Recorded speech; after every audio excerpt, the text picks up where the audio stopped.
can easily pick up a best-selling book on women's leadership or watch a TED Talk on the subject. Yes, we now live in a world where younger women are more likely to be told they can do whatever they like when they grow up, and so arrive in the workforce convinced this is possible.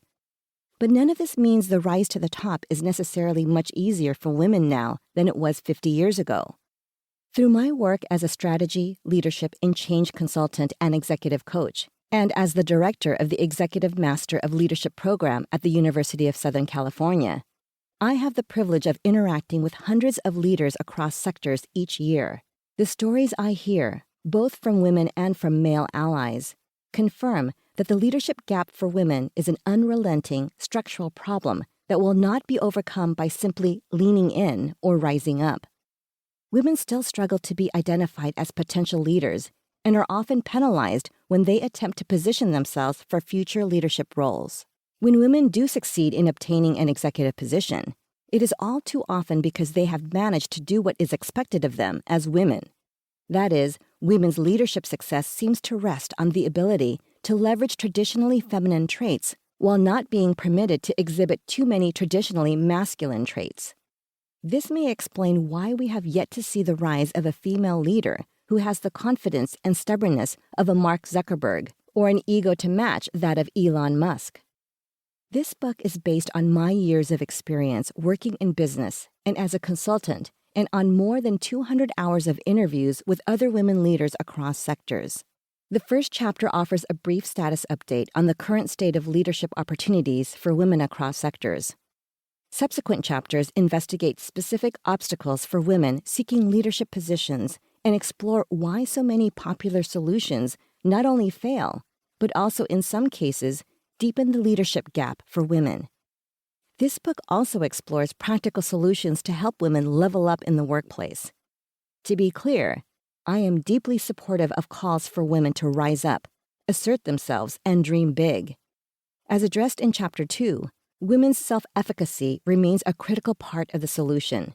But for women and men to collectively change the number of women of diverse backgrounds who lead organizations and assume positions in the boardroom, women's individual efforts need to be bolstered by structural change at both an organizational and a societal level. To this end, building a new leadership ladder is not simply a call to action for women who want to lead, but also a call to action for organizations to begin to seriously rethink how and why they elevate certain potential leaders while overlooking others. As this book makes clear, for organizations to work for rather than against women, we need to dismantle and rebuild the structures, practices, and theories that have long guided how we think about and develop leaders. 1. A status update on women's leadership. This book was inspired and informed by my conversations with exceptional women leaders. Each of the women interviewed for this book is living proof that women can effectively lead, even in traditionally male-dominated fields. The fact that I had the ability to interview such a diverse range of women leaders also says a great deal about the era in which we are living.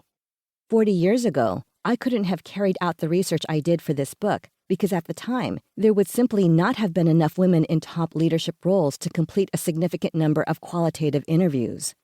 But this doesn't mean that any field has yet achieved gender parity on the leadership front, nor does it mean that women leaders don't continue to find themselves working under exceptionally more difficult conditions than men in comparable positions. As I was writing this book over 2020 and 2021, several of the women leaders I interviewed saw their leadership careers suddenly and devastatingly derailed. The reasons for the derailments varied.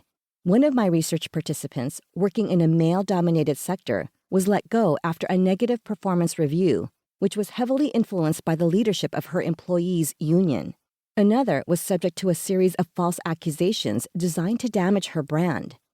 Ultimately, the situation forced her to turn down a high-profile promotion that would have put her on the national stage.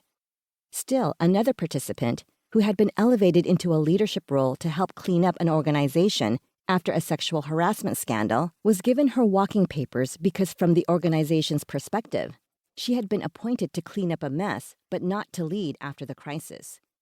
In a sense, these stories say it all.